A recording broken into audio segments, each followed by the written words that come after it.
తాకట్లో ఉన్న బంగారాన్ని విడిపించి ఆ రోజున మార్కెట్ ధర కట్టి మిగిలిన డబ్బును మీకు అందిస్తుంది కొమ్మూరి గోల్డ్. వర్కౌట్ అయినా చాలా అంటే నా ఆలోచన నుంచి పుట్టినాయి కదా. సో నాకు నేను ఎందుకు చేసుకోకూడదు అంటే ఇప్పుడు ఒక అవకాశం ఒకరు ఇస్తారు, డెఫినెట్లీ అందరు ఇస్తేనే ఇక్కడ దాకా వచ్చాను. బట్ ఇప్పుడు ఇంత మనకు ఒక నాలెడ్జ్ వచ్చిన తర్వాత కూడా వెయిట్ చేయడం ఎందుకు అనేది ఆ 3 సంవత్సరాలు వచ్చిన ఇది అక్కడ సరే నేనే హీరోగా చేసుకుందాం, నేనే రాసుకుందాం, నాకు ఒక కథ రాసుకుందాం, నన్నే ఇలా ప్రజెంట్ చేసుకుంటే దాన్ని చూసి వేషాలు వస్తాయి మళ్ళీ అనే దాంట్లో నేనే ఒక పాయింట్ అనుకుందామని స్టార్ట్ చేసిన జర్నీ. ఒక 3-4 పాయింట్లు అనుకొని అవన్నీ రెగ్యులర్గా ఉన్నాయి. ఇలా అయితే నన్ను ఎందుకు చూస్తారు? చాలామంది అలా వస్తున్నారు కదా. నన్ను చూడాలంటే మళ్ళీ నేను కొంచెం బ్యాక్వర్డ్ అయి ఉన్నాను. ఇప్పుడు నన్ను కొత్తగా చూడాలి, కంప్లీట్ ఆపోజిట్గా చూడాలి. అది ఏం చేయొచ్చు? చాలా సాహసోపేతమైన అది. అలా ఏం చేయొచ్చు అన్న పుట్టినప్పుడు థాటే ఒక చావులో ఎలా ఉంటుంది అంటే నేను మా నాన్న జరిగిపోయినప్పుడు ఉన్న సిచ్యువేషన్స్ అన్నీ ఫనీగా చూసా. ముందు ఎమోషన్ కాదు, అది ముందు ఫనీగా చూశాను. అంటే ఇప్పుడు తెలంగాణలో ఏంటంటే చేదునూరు అని ఉంటుంది. అంటే చుట్టం చూపు వాడు వచ్చినప్పుడు వాళ్ళని ఓదార్చిన తర్వాత చేదునూరు అనేది ఉంటుంది. అంటే ఇంత మందు తీసుకొచ్చి, ఇంత చికెన్ మటన్ తీసుకొచ్చి నా వంతుగా నీకు ఒక భరోసా ఇచ్చి నీ బాధని తొలగించి ఈ వచ్చిన వాళ్ళు ఇస్తారు. అంటే ఆచారం ఏంటంటే అండి, ఇప్పుడు నేనున్నాను, నాకు ఒక మా ఇంట్లో చేదు జరిగింది, ఎవరో చనిపోయి చేదు జరిగింది. మా బావను, మా మావయ్యను, బావ మరిది ఎవడు వాడు వచ్చి నన్ను ఓదార్చి సరే బావ జరిగిపోయిందని ఈ బాధను దూరం చేయాలి. నాకు ఏదైతే ఆ మిస్సింగ్ ఫీల్ ఉందో దాన్ని దూరం చేయాలని ఏం చేయాలి? ఇంత మందో బిందో తీసుకొచ్చి కాసేపు 2 గంటల సపోర్ట్ ఉండి కడుపు నిండా తినబెట్టి ఏం కాదులే నేను ఉన్నానులే అని సపోర్ట్ ఇచ్చే వెళ్ళే విధానం అనమాట అది. కరెక్ట్, అవును. సో అదొక ఆచారంగా వచ్చింది, చేదునూరు అంటాం. ఇప్పుడు పెద్ద ఫ్యామిలీ అనుకోండి, ఇప్పుడు బాంబేలో ఉంటారు ఒకరు బావంట ఆయన, అక్కడ 10 మంది చుట్టాలు ఉన్నారు, ఇక్కడ చనిపోయింది, కంపల్సరీ రావాలి, వస్తారు, ఈ ప్రక్రియ చేయాలి. ఇప్పుడు 10 మంది 10 రోజులు ఉండలేరుగా, 2 రోజుల్లో చేసి వెళ్ళిపోవాలి. అవును. సో 10 మందిది వీడు తాగాలి, నేను తాగాలి, తినాలి. తాగాల్సిందేనా అంటే బాంబే నుంచి వచ్చాడండి పాపం, మా బావకి ఇలా జరిగిందని ఏదో ఆయన తృప్తికి చేసే. నేను ఒక ముక్కనాన్న తినకపోతే ఆడేమనుకుంటాడు, ఫీల్ అవుతాడు కాబట్టి చేయాలి, కంపల్సరీ. సో ఈ ప్రాసెస్ మా నాన్న జరిగింది అనమాట. మాది పెద్ద కుటుంబం. మా అమ్మకి నేను 9వ వాడిని, మా పెదనాన్నలు 6, మా మేనత్తలు 3. సో మా ప్రతి పెదనాన్నకి ఫ్యామిలీ మినిమం 10 మంది, 7 మంది, 8 మంది, వాళ్ళందరూ వచ్చి 200 మంది మా కజిన్స్ ఉంటారు, అన్నయ్యలు, వదినలు, వాళ్ళ పిల్లలు అందరూ వచ్చేసి ఏమైపోయిందంటే ఆ 11 రోజులు మా నాన్నది చనిపోయిన నెక్స్ట్ డే నుంచి మార్నింగ్ ఒక సెటప్, 11 o'clock ఒక సెటప్, 1 o'clock తప్పదు. దీనిలో ఏం జరుగుద్ది? ఇప్పుడు నేనున్నాను, మీరు వచ్చారు, రాగానే సరే బావ ఇలా జరిగిందంటే సరే కూర్చో తాగదు అంటే కాదు కదా. మీరు అడుగుతారు ఎలా జరిగింది బావ ఏంటి అంటే నేను చెప్పాలి, నేను ఇలా ఉన్నట్టు నాన్న చూస్తూ అని ఏడవాలి. ఓకే, అయిపోయింది. ఇప్పుడు 12 o'clock ఇంకోటి వచ్చాడు, వాడికి కూడా సేమ్ ఏడవాలిగా. రాగానే రాబావ కూర్చోండి, వాడు మళ్ళీ చూసేవాడు ఒక కంట నీరు కూడా పెట్టలేదు, రాగానే తాగినని వాడు అనుకుంటాడని వాని కోసం మళ్ళీ సేమ్ ప్రాసెస్. ఏమైందంటే నానిలా లేడు అన్నీ. అంటే నాకు అలా మంది ఎలా జరుగుతుందంటే వస్తున్నారు, తాగుతున్నారు, ఏడుస్తున్నారు, తింటున్నారు, పంటున్నారు, ఏడుస్తున్నారు. ఏంద్రా అది? అప్పుడు నా చిన్న వయసు 99లో మా నాన్న చనిపోయినప్పుడు ఆ వయసులో నాకు అది అనిపించింది, మీరు సెలబ్రేట్ చేసుకుంటున్నారా, బాధపడుతున్నారా, ఎంజాయ్ చేస్తున్నారా అనేది ఒకటి ఉంది, ఎప్పుడో చూసినది. అది ఇక్కడికి షిఫ్ట్ అయింది అనమాట. ఎలాంటి కథ చేయొచ్చు అదే అన్నప్పుడు మా ఫ్రెండ్ ప్రదీప్ అద్వైతం అని ఇప్పుడు నెక్స్ట్ వైజయంతి మూవీస్లో పెద్ద సినిమా చేస్తున్నాడు. సో నాకు బెస్ట్ ఫ్రెండ్ అనమాట.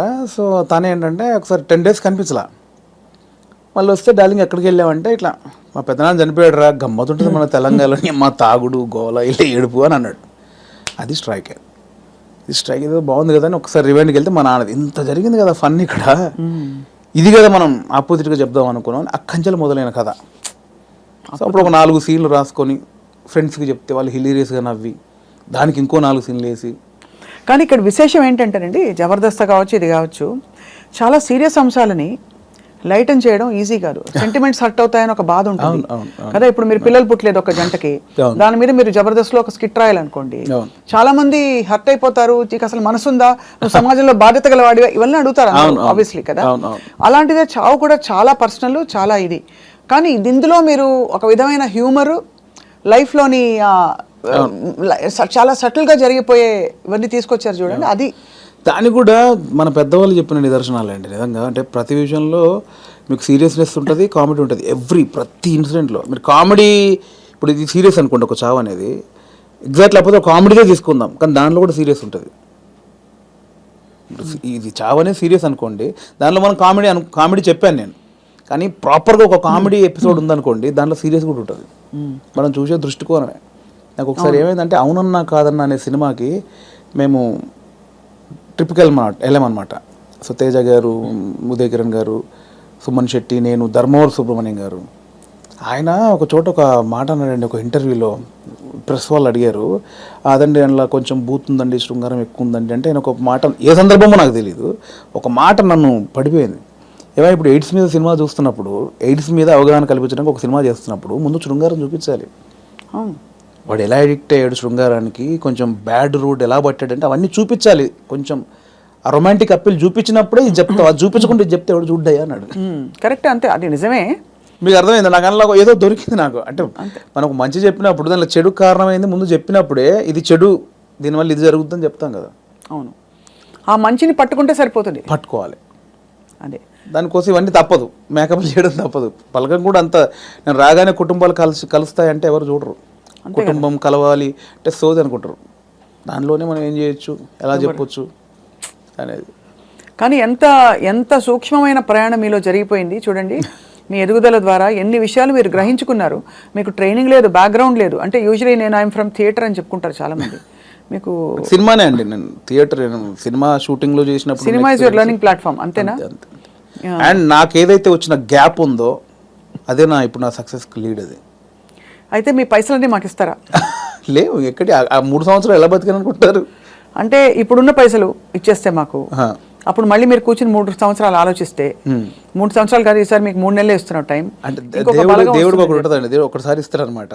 అస్తమానం అదే అంటే ఇవాడు ఉన్నే లాక్కెని బయలుదేరి అంటాడు, ఒకటేసారి ఇచ్చాడు, ఇక దాన్ని జాగ్రత్త పడాలి. మళ్ళీ 3 సంవత్సరాల గ్యాప్ ఉంటే రాదు ఇప్పుడు, అంతే కదా, రానివ్వరు కూడా. ఇప్పుడు ఇంకా మీరు ఇంకా మిమ్మల్ని తీసుకెళ్ళి జీవితం పెట్టేసాను అక్కడ ఫిల్మ్ ఫేర్. అంటే మీరు ఎంత కోల్పోయి you got the lady home. అంతే కదా, అందుకే నేను లేడీ అంటే తెలుసు కదా, చాలా తెలుసు, చాలా మందికి తెలుసు. సరే, బ్లాక్ లేడీని తీసుకొచ్చుకున్నారు. అదే ఆ మెట్లు ఎక్కుతున్నప్పుడు కానీ, అది చేతిలో ఉన్నప్పుడు కానీ, నేను అంటే చాలా ఇంటర్వ్యూలో మాట్లాడే మనకు భయం అయ్యేది బేసికల్గా స్టేజ్ మీదకి వెళ్ళి మాట్లాడాలంటే. కానీ ఆ రోజు ఎందుకో చిన్న లోపల షివర్ అయిపోతూ, నమ్మలేని విషయం కదండి. ఎవరికి అంకితం ఇచ్చారు, ఏమైనా చెప్పారు అట్లాంటివన్నా?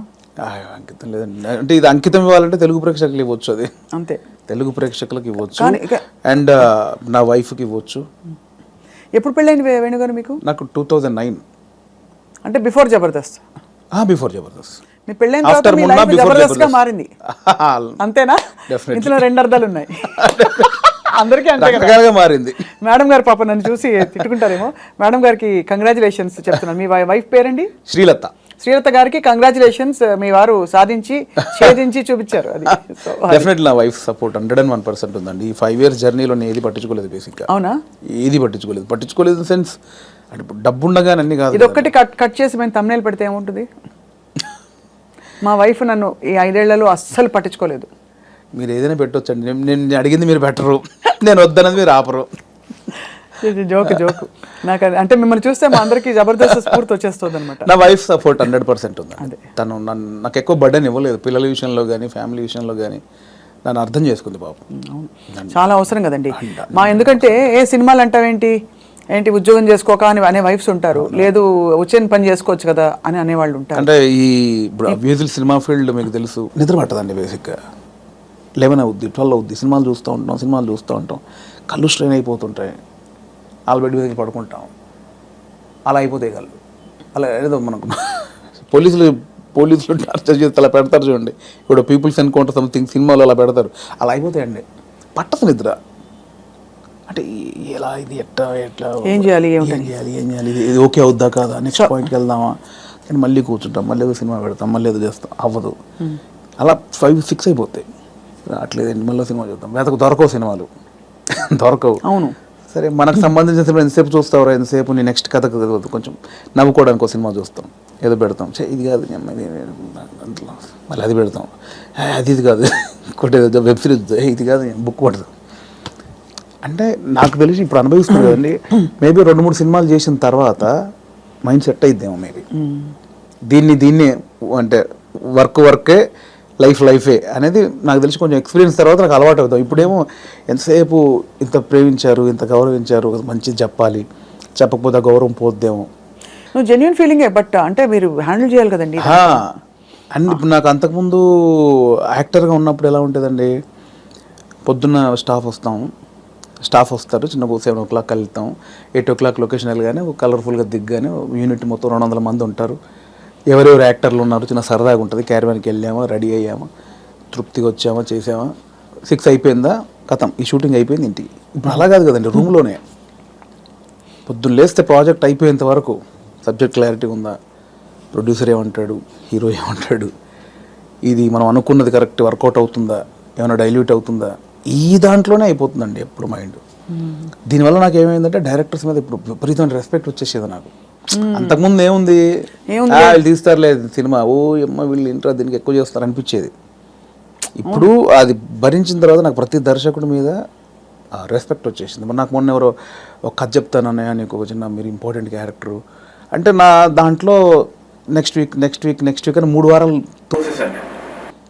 తర్వాత పాపం అనిపించింది, వస్తానంటే అన్న మీరు ఎక్కడ రమ్మంటారు, మీ ఆఫీస్కి రమ్మంటారా, లేదా కాఫీ షాప్లో కూర్చుంది, ఇవన్నీ అంటున్నాడు అతను. మీ ఆఫీస్ ఎక్కడ ఉందో చెప్పిన వస్తా. వద్దన్నా మీరు అలా అంటారండి, సారీ అని ఇబ్బంది పెట్టి, అదేం లేదు తమ్ముడు, అంటే నేను మీ ఆఫీస్కి వస్తానా, లేదా కాఫీ షాప్లో కూర్చున్నా, నీ ఆఫీస్ చెప్పు, నీ ఆఫీసు నీ టేబుల్ ముందు నీ చైర్ ముందే కూర్చొని వింటాను, నాకు ఎక్కడొద్దని చెప్పాను. ఎక్కడో సందులో చిన్న సినిమా, అక్కడికి వెళ్ళి కథని వచ్చా. ఎందుకంటే నాకు ఆ రెస్పెక్ట్ వచ్చేసింది. అది చిన్న సినిమానే పెద్ద సినిమా అయినా పాపం వాడు ఎంతో టైం పెట్టి ఒక ప్రొడ్యూసర్ని ఒప్పించి ఆ టీంని సెట్ చేసుకొని ఆ ప్రాసెస్ ఉంటుంది చూసారా, అది అనుభవించాను కాబట్టి నాకు రెస్పెక్ట్ వచ్చేసింది. సీరియస్లీ మోసేవాడికే తెలుసు అంటారు కదండి, కాబట్టి ఖచ్చితంగా అది నొప్పి నాకు ఆఫ్టర్ డైరెక్ట్ అయ్యాక తెలిసింది నాకు.